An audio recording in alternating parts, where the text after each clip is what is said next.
Hello.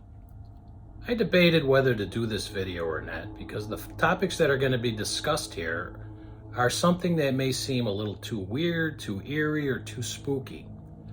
And while debating whether to do this video or not, I talked to my sisters and my niece who are in the video during my podcast. And they said that most people probably experience something along the same lines, maybe not similar, but definitely in the ballpark. So I've decided to put out this video. I hope you enjoy it. Maybe if you see it, you can put down in the comments the things that you've seen and experienced. And thank you for joining.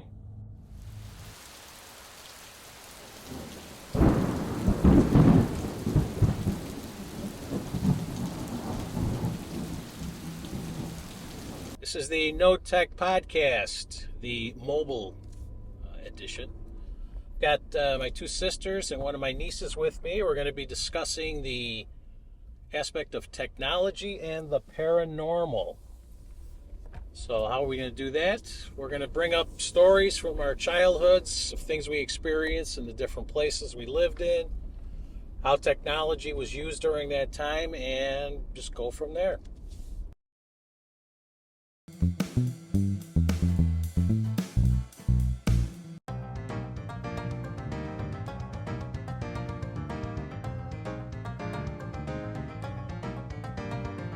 Our grandparents' house always seemed to be, there was something about the basement there, and I can never put my finger on it.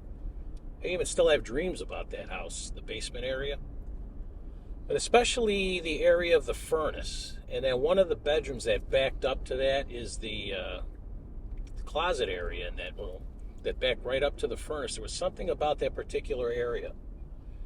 There is nothing about the house that we know of. It was a brand new house. No one lived in it before we did. We don't think it was on some ancient Native American burial ground or anything like that.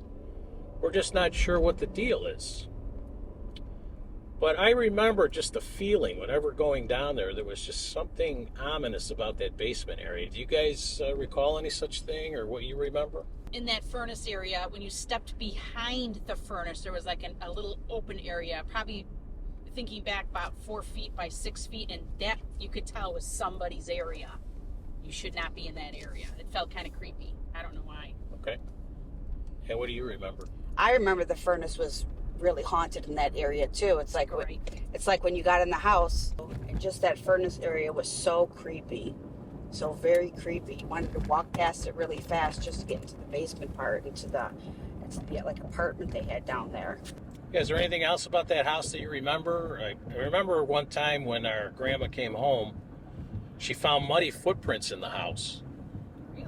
I didn't hear that one. And she called the police. They came over, they searched, and they didn't find anything, and then they left. Well, then about 10, 15 minutes later, there was a pounding on the door. And she was afraid to open it, but it was a plainclothes detective that said he wanted to come back in and search the attic. And she said she was afraid to let him in. He goes, but if you don't let me in, I'm going to kick the door in because I think somebody might be up in your attic. So she let him in and he searched up there, but there was no one up there. So she thinks what happened is she came in the back part of the house, and as she was coming in, whoever was in the house went out the front door because she did find that open. Wow. I never heard that story. Yeah. I'm trying to think what other stories with that. Bed. Yeah, the bed. Oh, See, Yeah, you when- need me for this. the night that she died, my cousin and I were staying over with my grandpa to keep him company, and we were in the bedroom that she had been sleeping in the last part of her life. And it was two twin beds in there. My cousin had one, I had the other one. Well, I reached under the the pillows, and I felt her nightgown under there, so I took that out, put it down on the dresser, and as I'm lying there, all of a sudden the bed starts to shake, like vibrate, and I tried to lie as still as I could. The bed kept shaking, and then it finally stopped. And in the meantime, I had been calling my cousin, who was sound asleep, so he never did see it. But anything else you guys can remember? The only other thing from that house is I didn't care for the the closet in the bedroom off the kitchen. That closet where she had the statue Where the with statue her, of the baby that died. yeah. I didn't like that. Oh yeah, that used That to was be a very spooky closet. Used I to was be on the afraid of it gravestone. too. Yeah, I didn't Yeah. like when the door was open. I was very afraid of going in that room because of that closet. Right. There was also that closet in the dining room too that was kind of strange. Yeah.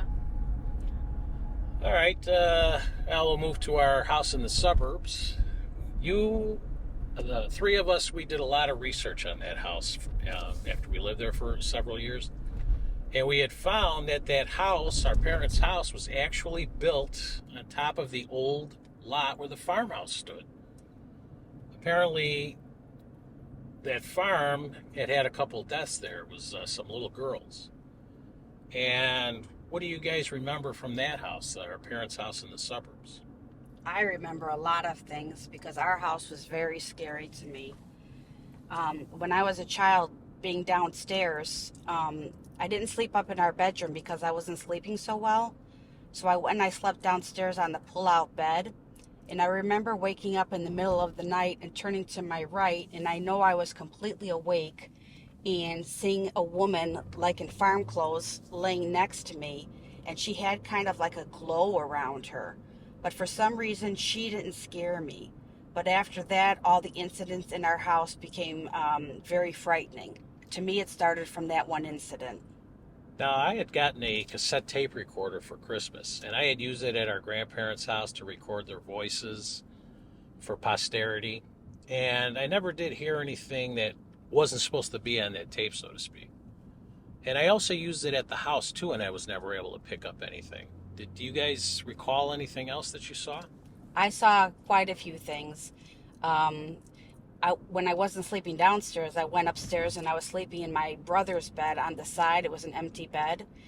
And laying in there, I would hear breathing. You'd hear heavy breathing that sounded like this.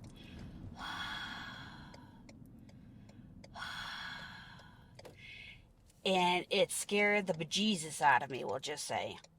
And my sister, I ended up talking to her later on, and she was hearing it too from the adjoining closet to closet. And while I slept in that bedroom, I would look over my shoulder because my head was by where the door frame was in the bedroom by the hallway, and I would see somebody in black, just completely in black, looking down on me. And with the breathing and seeing that person, you didn't move. And when you were hearing that breathing, the one thing that I did to make sure it wasn't me is I held my breath. And to say that breathing to this day scares me. Our younger brother saw that same dark image, right? Mm-hmm. Said he used to float up and over the bed and look at him. And our father saw the farm lady in his bed.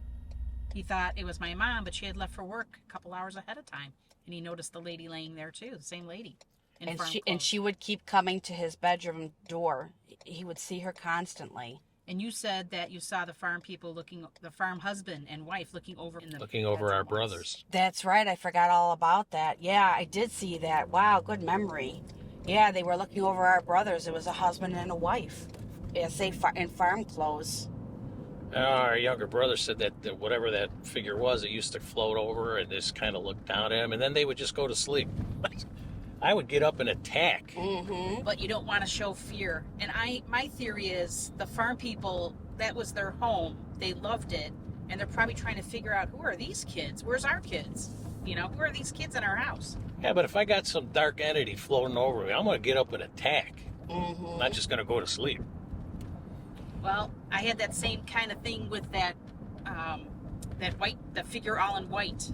That was one of those medieval Catholic looking Yes. outfits, right? Yes, after you mentioned that to me, I looked it up and it's exactly what it was. What happened there was I had to use the bathroom about 2:33 in the morning. Bathroom was upstairs with the bedrooms, and I passed by our front room and there was a white chair sitting in the corner, and in the dark you could kind of see, but I saw this figure all in white, like a white gown with a pointy hat, almost like a Ku Klux Klan person, but yet not. It had these big gold necklace around its neck, and it had its hands clasped, and its like head a Catholic robed figure. Yeah, like a Catholic priest back in the day.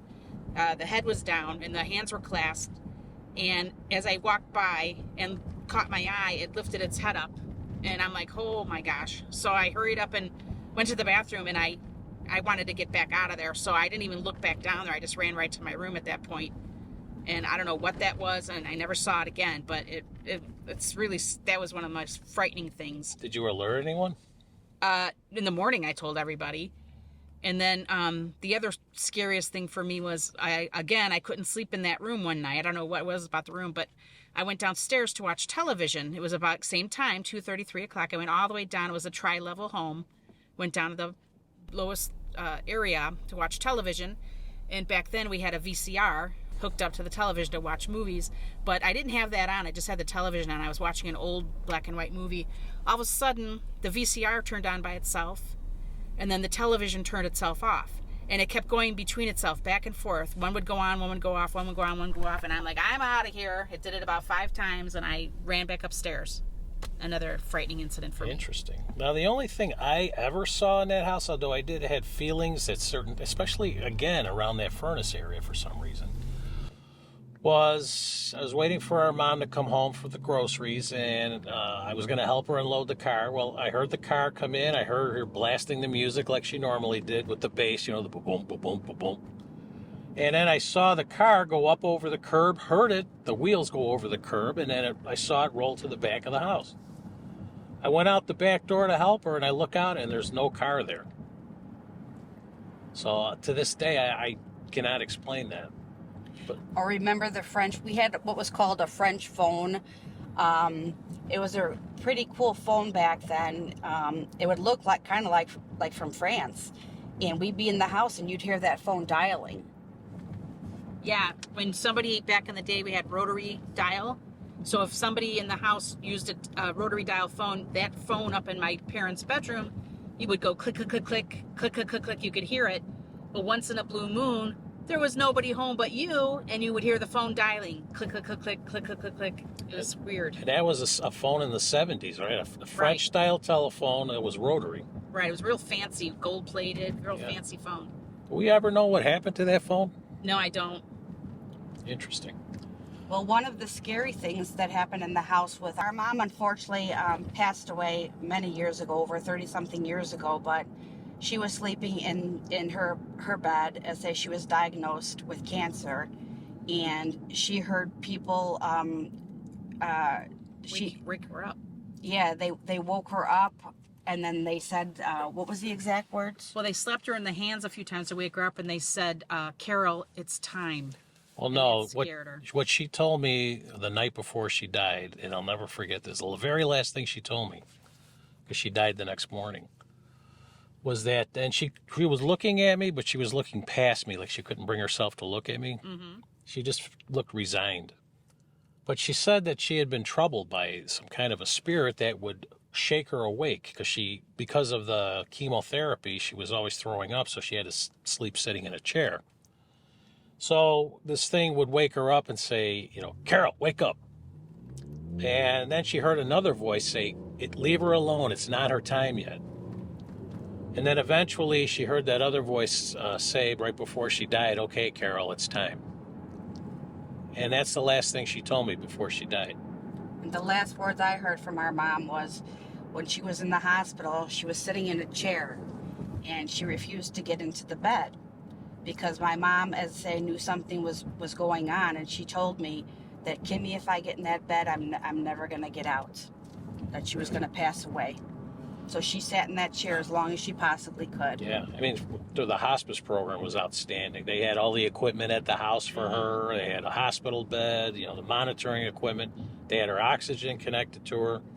So all that equipment, all that technology was working, and it worked well. And just the last couple of days before she died, they had to move her to the hospice wing of the hospital. So, you guys remember anything else about that house?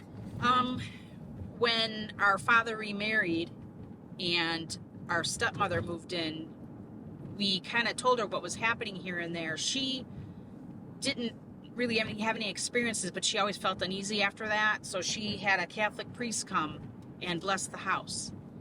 And the next morning I was getting ready for work, and I again walked to that bathroom and from my room, and I looked down. It was daytime, it was morning, and I see where our refrigerator was, which was like mid kitchen.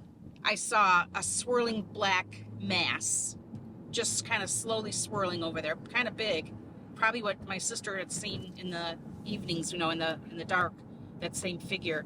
So it to me, it didn't help.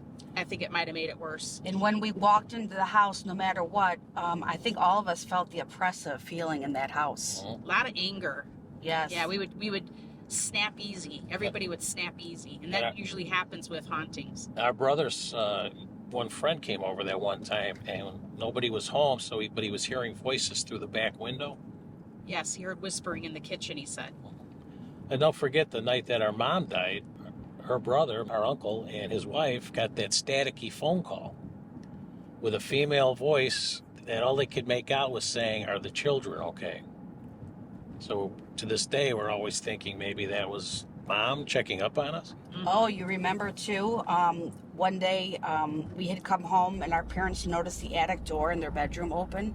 Yes. That was probably the beginning of it. Yeah.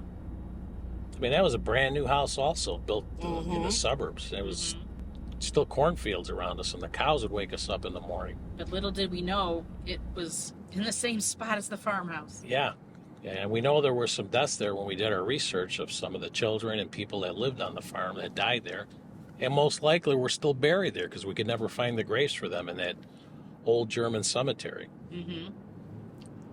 So anyway, bringing up to the present now, I know that when our dad died, you experienced some things? Yes, in my house, my whole family was there, and all of a sudden my radio just turned up blasting. I mean blasting loud as it could be. And we all looked at each other like, how did that happen, or what could have happened? And then years later, I had a different radio. So it wasn't the same radio where the radio could have had problems. I remember sitting on a chair, and the radio next to me all of a sudden turned up. And I looked at it like, how could this be? And so I turned it down. A few minutes later, it turned up blasting too. So I turned it down, and then it went up one more time really loud. And then I said, enough already. And then it stopped. It's interesting how technology is always associated with the paranormal. I remember the day Dad died, we were waiting for our one brother to get there, and he was on the way, he was almost there.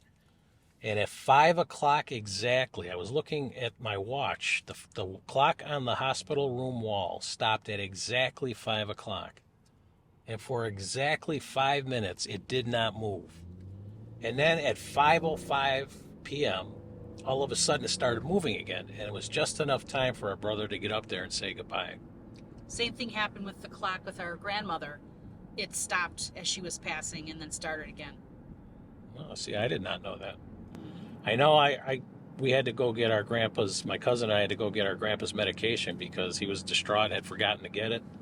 So by the time we got back, she had passed, but I heard that she had held out her arms like she was being welcomed by someone or something.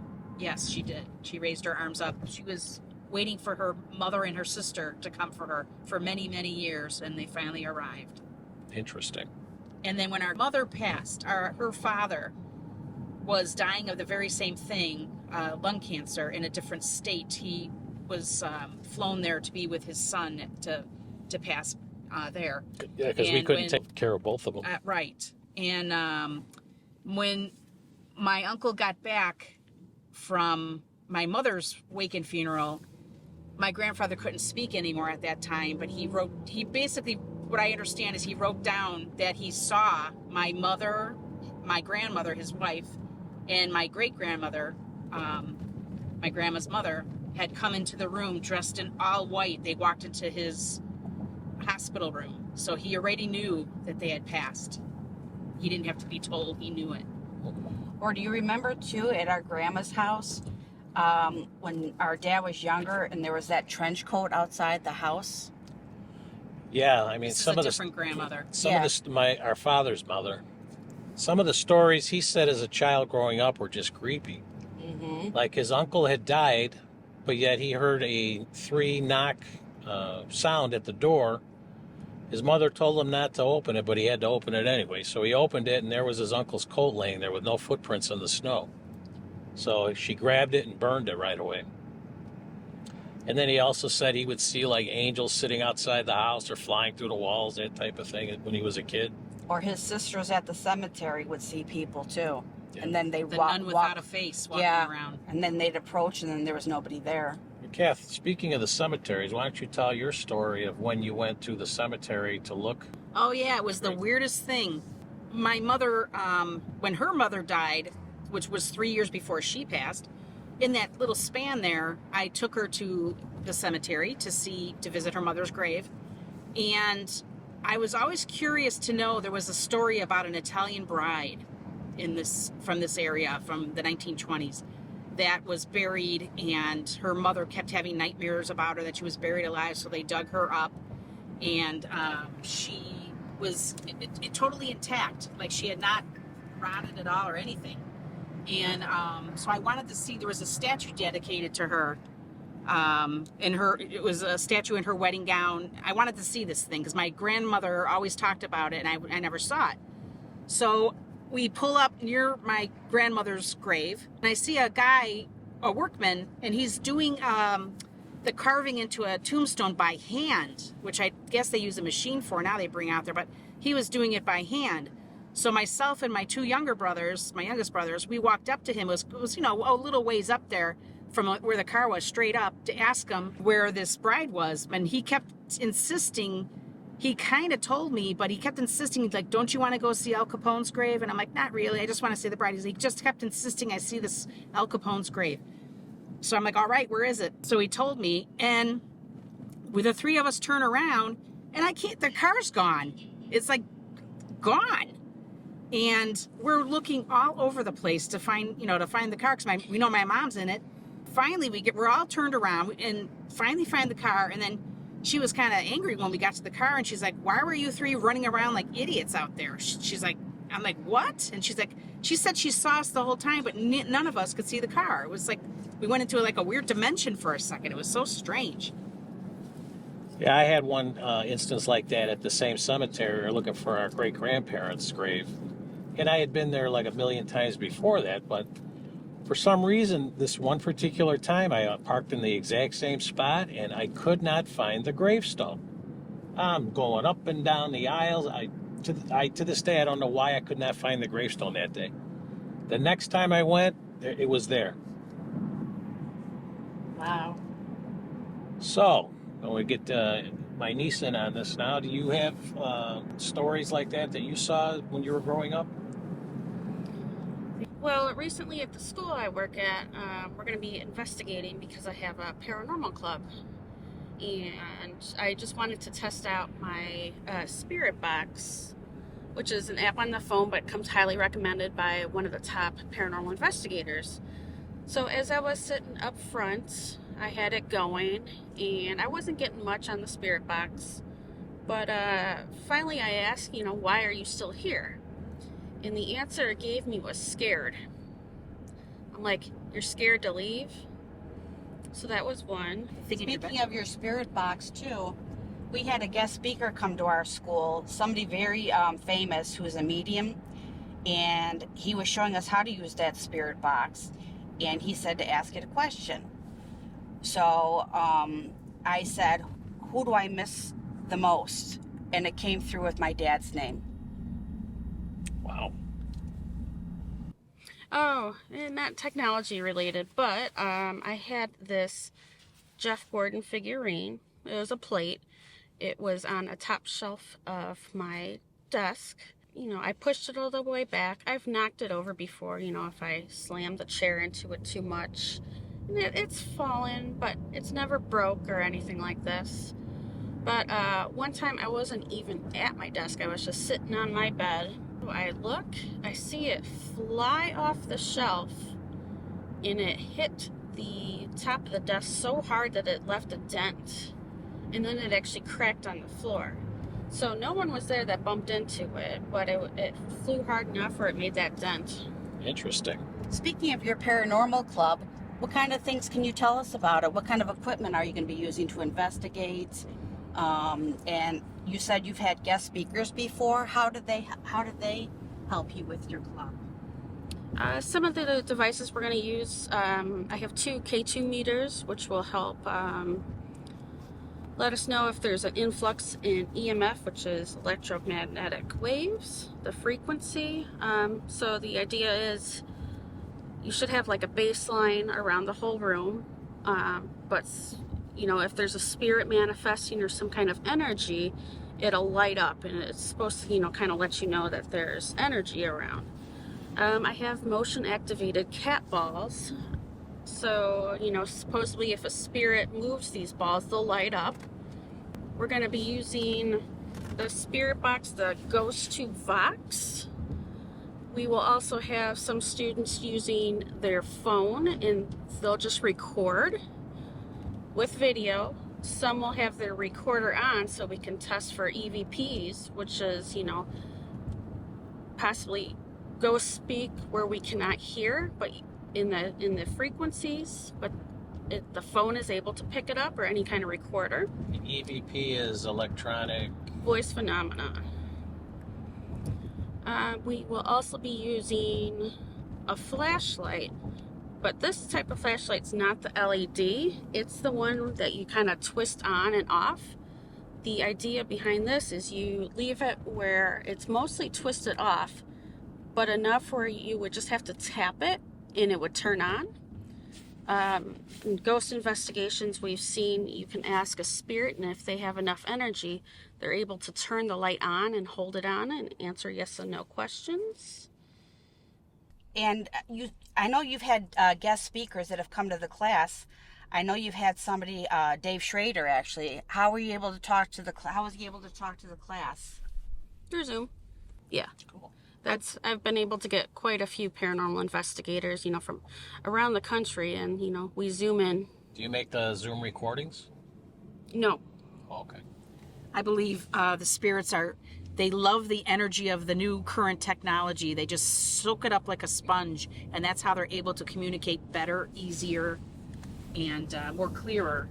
Okay. And in my opinion, I think spirits hang around because sometimes they don't know they passed, of course, or they have unfinished business, but I also think they hang around because the places that they're at and they stay at, they were the happiest times of their lives, and they don't want to leave it.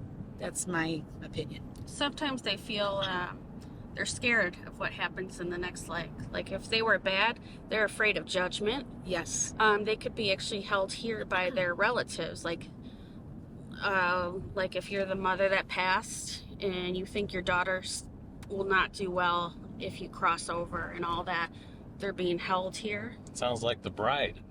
Yeah. Another thing with technology is Chip Coffey actually has where he'll do readings of you about your past, present, and future. And the way he does this, believe it or not, is just by speaking to you over the phone. I know they have cameras and such that will, look at your aura and that type of thing. So on my desk at work, I have this little figurine about 1.5 inches tall. It's a little glass bottle that has a little ghost inside of it that just hangs. And it's next to my monitor. I've bumped into it, or I slammed my drawers. It's never moved, but lately, in the last few months, it likes to fly off on its own. Now, how we were talking about unfinished business and things, I remember speaking to my deacon years ago about when we pass. And I asked him, what does he believe it's going to be like when we pass? And he said, when you go to heaven, you're supposed to be at the time of your happiest time in your life. Well, I guess we'll all find out one way or another One day. sooner or later. Yeah. Hopefully later and not sooner. All right, ladies, I want to thank you for being part of my second episode of my podcast, Technology and the Paranormal. Hopefully we can have another conversation again about this. So for now, I want to thank you for watching my video, and we'll see you in the next episode.